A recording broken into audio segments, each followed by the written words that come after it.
नमस्कार, आप देख रहे हैं आज की समाचार सिर्फ और सिर्फ के टीवी भारत में। मैं वर्षा वेणुगोपाल लेकर आई हूं देश और दुनिया की बड़ी खबरें। सबसे पहले अंतर्राष्ट्रीय खबर, ईरान ने पाकिस्तान के उस दावे को खारिज कर दिया है जिसमें अमेरिका ईरान बातचीत में मध्यस्थता की बात कही गई थी। ईरान ने साफ कहा है कि कोई सीधी बातचीत नहीं हुई। वहीं लोकसभा में टीएमसी सांसद माउआ मोइत्रो ने नक्सलवाद के मुद्दे पर गृह मंत्री अमित शाह पर निशाना साधते हुए कहा कि असली मुद्दों से ध्यान भटकाया जा रहा है। बिहार में सियासी हलचल तेज है। नीतीश कुमार के राज्यसभा जाने के संकेत के बाद नए मुख्यमंत्री को लेकर मंथन जारी है। कांग्रेस नेता जयराम रमेश ने प्रधानमंत्री नरेंद्र मोदी से सांसदों को बेहतर तैयारी की सलाह देने की अपील की है। दक्षिण की बात करें तो कर्नाटका उपचुनाव में सियासी बयानबाजी तेज हो गई है। वहीं तमिलनाडु में डीएमके ने द्राविड़ मॉडल 2.0 के तहत कई बड़े वादे किए हैं। इसी बीच अभिनेता राजनेता विजय ने 2 सीटों से नामांकन भरकर चुनावी मुकाबले को और दिलचस्प बना दिया है। समाचार और गहराई से जाने से पहले आज की सुर्खियां जान लेते हैं। 2 दिन में बाजार धड़प, आरआईएल से एसबीआई तक मैग्निफिसेंट 7 के 3.28 लाख करोड़ रुपए स्वाह। भारत की इंडस्ट्री को रफ्तार, फरवरी में उत्पादन 5.2% बढ़ा, मैन्युफैक्चरिंग बनी ताकत। फ्री आईपीएल टिकट पर बवाल, डीके सुरेश बोले देखना है तो पैसा देकर देखो।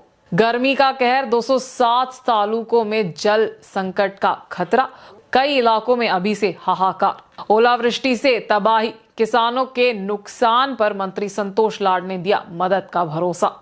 अब समाचार विस्तार से। सबसे पहले देश और दुनिया की खबरें। ईरान ने पाकिस्तान के उस दावे को साफ तौर पर खारिज कर दिया है जिसमें कहा गया था कि इस्लामाबाद अमेरिका और ईरान के बीच सीधी बातचीत कराने के लिए तैयार है। मुंबई स्थित ईरान के कंसोलेट जनरल ने स्पष्ट कहा है कि अमेरिका के साथ कोई सीधी बातचीत नहीं हुई है। उन्होंने कहा कि केवल बिचौलियों के जरिए अनुचित और ज्यादा मांगे भेजी गई है। साथ ही ईरान ने यह भी कहा कि पाकिस्तान के मंच उसके अपने हैं और उसमें ईरान ने कई भागीदारी नहीं है। दरअसल पाकिस्तान के विदेश मंत्री इशाक दर ने दावा किया था कि इस्लामाबाद में हुई बैठक में सऊदी अरब, इजिप्ट और टर्की के नेताओं ने अमेरिका ईरान बातचीत का समर्थन किया है। उन्होंने ये भी कहा कि प्रधानमंत्री शहबाज शरीफ और उन्होंने खुद ईरान के राष्ट्रपति मसूद पेशिशकियन और विदेश मंत्री अब्बास अरागची से बातचीत की है। हालांकि ईरान ने सभी दावों को नकारते हुए कहा कि क्षेत्र में शांति की अपील का स्वागत है, लेकिन ये भी याद रखना चाहिए कि संघर्ष की शुरुआत किसने की। आज लोकसभा में लेफ्ट विंग एक्सट्रीमिस्ट यानी नक्सलवाद पर चर्चा के दौरान टीएमसी सांसद माउआ मोइत्रो ने गृह मंत्री अमित शाह पर तीखा हमला बोला। माउआ मोइत्रो ने कहा कि सरकार नक्सलवाद खत्म होने का दावा कर रही है, लेकिन अगर हालत सामान्य है तो बस्तर जैसे इलाकों में भारी सुरक्षा बलों की तैनात क्यों है। उन्होंने आरोप लगाया कि ये चर्चा असली मुद्दों से ध्यान हटाने के लिए लाई गई है। उन्होंने कहा कि देश में महंगाई, पेट्रोल की कतारें, एलपीजी की काला बाजारी और बढ़ते हवाई किराए जैसे मुद्दे ज्यादा गंभीर है, लेकिन सरकार इन पर जवाब नहीं दे रही है। मोइत्रो ने यह भी कहा कि नक्सलवाद सिर्फ कानून व्यवस्था की समस्या नहीं है, बल्कि इसके पीछे गरीबी, आदिवासियों का विस्थापन और सांसदों का शोषण जैसे कारण है। उन्होंने आंकड़े देते हुए बताया कि हाल के वर्षों में मतभेदों और मौत में बढ़ोतरी हुई है, लेकिन गिरफ्तारियां कम हुई है, जो चिंता का विषय है। अंत में उन्होंने कहा कि इस समस्या का समाधान सिर्फ सुरक्षा बलों से नहीं बल्कि विकास और सामाजिक सुधार से ही संभव है। बिहार के मुख्यमंत्री नीतीश कुमार ने हाल ही में विधान परिषद की सदस्यता छोड़ दी है और राज्यसभा जाने का संकेत दिया है। इसके बाद ये चर्चा तेज हो गई है कि अब बिहार का अगला मुख्यमंत्री कौन होगा। सूत्रों के मुताबिक नीतीश कुमार अब सक्रिय राजनीति से थोड़ा पीछे हटना चाहते हैं। हालांकि संविधान के अनुसार वे 6 महीने तक बिना विधायक या एमएलसी रहे भी मुख्यमंत्री बने रह सकते हैं, लेकिन ऐसे होने की संभावना कम मानी जा रही है। एनडीए के अंदर नए मुख्यमंत्री को लेकर मंथन चल रहा है। सबसे आगे नाम है डिप्यूटी चीफ मिनिस्टर सम्राट चौधरी का, जो ओबीसी वर्ग से आते हैं। इसके अलावा नित्यानंद राय का नाम भी चर्चा में है, जिन्हें अमित शाह का करीबी माना जाता है। बीजेपी चाहती है कि इस बार बिहार में उसका खुद का मुख्यमंत्री बने, जबकि जेडीयू भी कैबिनेट में अपनी मजबूत हिस्सेदारी की मांग कर रही है। वहीं लालू प्रसाद की पार्टी आरजेडी भी पूरी घटनाक्रम पर नजर बनाए हुए है। बताया जा रहा है कि नए मुख्यमंत्री 14 अप्रैल के बाद यानी खरमस खत्म होने के बाद ही तय किया जाएंगे। कांग्रेस नेता जयराम रमेश ने प्रधानमंत्री नरेंद्र मोदी से एक अहम अपील की है। जयराम रमेश ने कहा कि प्रधानमंत्री को अपने सांसदों को ये निर्देशन देना चाहिए कि वे संसद में किसी भी मुद्दे पर बोलने से पहले पूरी तैयारी और रिसर्च करें। यह बयान उस समय आया जब बीजेपी सांसद के लक्ष्मण ने कांग्रेस और अन्य विपक्षी दलों पर आरोप लगाया कि वे मुसलमानों को ओबीसी आरक्षण का समर्थन करके वोट बैंक की राजनीति कर रहे हैं। इस पर पलटवार करते हुए जयराम रमेश ने साल 2022 का प्रधानमंत्री मोदी का एक पुराना बयान सामने रखा।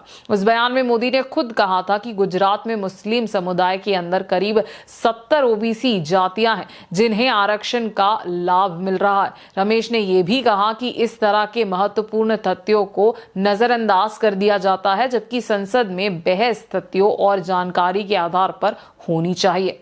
अब जरा नजर डालते हैं दक्षिण की ओर। 9 अप्रैल को होने वाली बागलकोट विधानसभा क्षेत्र के उपचुनाव की सरगर्मी दिन ब दिन बढ़ती जा रही है।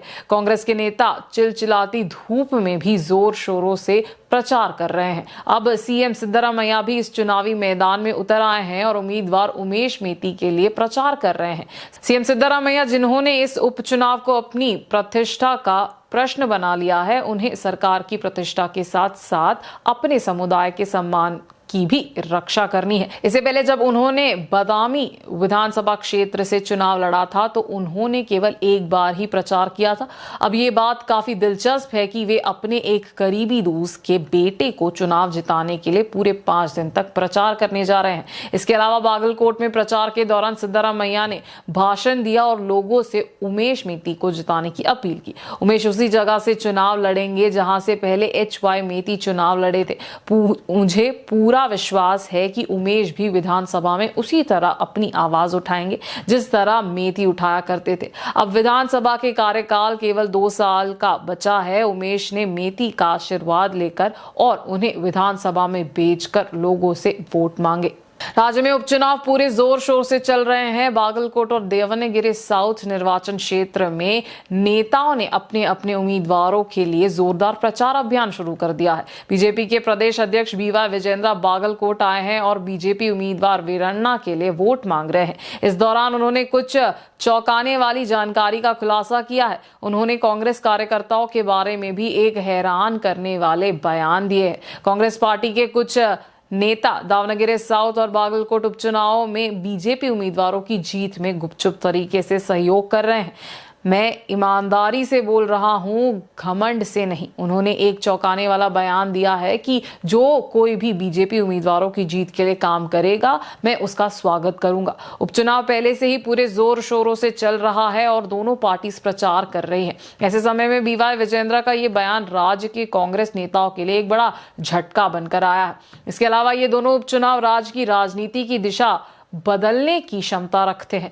दावनगिरी साउथ और बागलकोट निर्वाचन क्षेत्रों में लोग बदलाव की मांग कर रहे हैं। लंबे समय तक कांग्रेस के नियंत्रण में रहने के बावजूद इस निर्वाचन क्षेत्रों में कोई विकास कार्य नहीं हुआ है। लोग बदलाव के लिए तैयार हैं, बीवाई विजेंद्र ने कहा। तमिलनाडु विधानसभा चुनाव की सरगर्मी बढ़ने के साथ ही डीएमके पार्टी ने अपना मैनिफेस्टो द्राविडियन मॉडल 2.0 अनाउंस कर दिया है। इसमें मुख्यमंत्री एमके स्टालिन की लीडरशिप वाली डीएमके ने महिलाओं, स्टूडेंट्स और किसानों को टारगेट करते हुए दर्जनों पॉपुलर स्कीम्स अनाउंस की है।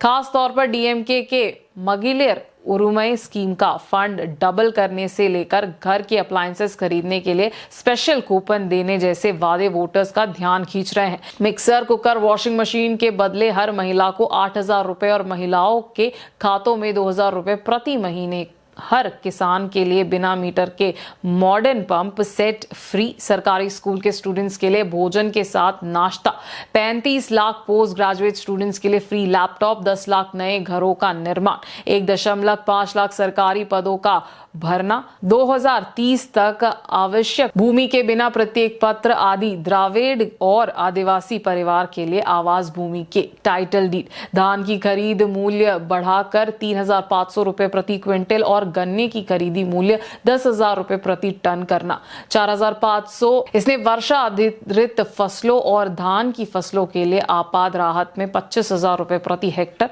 दीर्घकालिक फसलों के लिए 27,000 रुपए और वर्षा आधारित फसलों के लिए 12,000 रुपए की वृद्धि की घोषणा की है। पार्टी ने अगले 5 सालों में 50 लाख नौकरियां बनाने और 18 लाख करोड़ रुपए इन्वेस्ट करने का टारगेट रखा है।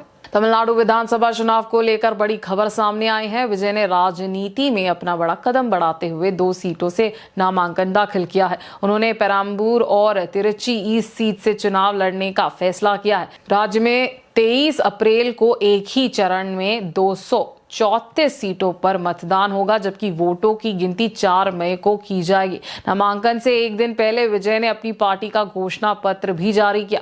उन्होंने ड्रग फ्री तमिलनाडु का वादा करते हुए स्कूल और कॉलेजों में एंटी ड्रग प्रोटेक्शन जोन बनाने की बात कही। इसके अलावा उन्होंने स्टूडेंट्स के लिए आर्थिक सहायता का ऐलान किया। ग्रेजुएट्स को हर महीने 4,000 रुपए और डिप्लोमा होल्डर्स को 2,000 रुपए दिए जाएंगे। विजय ने युवाओं को नौकरी ढूंढने वाले नहीं बल्कि नौकरी देने वाले बनाने की बात कही। इसके लिए local employment for local people योजना के तहत 77% नौकरियां तमिल लोगों को देने का वादा किया गया है। इस चुनाव में मुख्य मुकाबला डीएमके गठबंधन और एनडीए के बीच माना जा रहा है, लेकिन विजय की एंट्री से मुकाबला अब त्रिकोणीय हो सकता है। केरला के मुख्यमंत्री पिनराई विजयन ने प्रधानमंत्री नरेंद्र मोदी को एक पत्र लिखकर एफसीआरए यानी फॉरेन कंट्रीब्यूशन रेगुलेशन एक्ट में प्रस्तावित संशोधनों पर चिंता जताई है। अपने पत्र में पिनराई विजयन ने कहा है कि इन बदलावों को लेकर अल्पसंख्यक समुदाय और धार्मिक संस्थानों में डर और असमंजस पैदा हो रहा है। उन्होंने केंद्र सरकार से इस फैसले पर दोबारा विचार करने और प्रस्ताव संशोधन को वापस लेने की मांग की है। वहीं दूसरी तरफ बीजेपी नेता शीन जॉर्ज ने कहा है कि क्रिश्चियन चर्च को इस कानून से घबराने की कोई जरूरत नहीं है। उनके मुताबिक जिन संस्थानों के खाते साफ है उन्हें कोई परेशानी नहीं होगी। उन्होंने ये भी कहा है कि ये कानून सिर्फ उन संगठनों पर लगाम लगाने के लिए है जो विदेश फंड का गलत इस्तेमाल करते हैं। तो ये थी आज की ताजा खबरें। देश और दुनिया में हर पल बदलती स्थिति पर नजर रखना बेहद जरूरी है। हम आप तक लाते रहेंगे सटीक और भरोसेमंद अपडेट्स में। वर्षा वेणुगोपाल आपसे विदा लेती हूँ। देखते रहिए केटीवी भारत। धन्यवाद।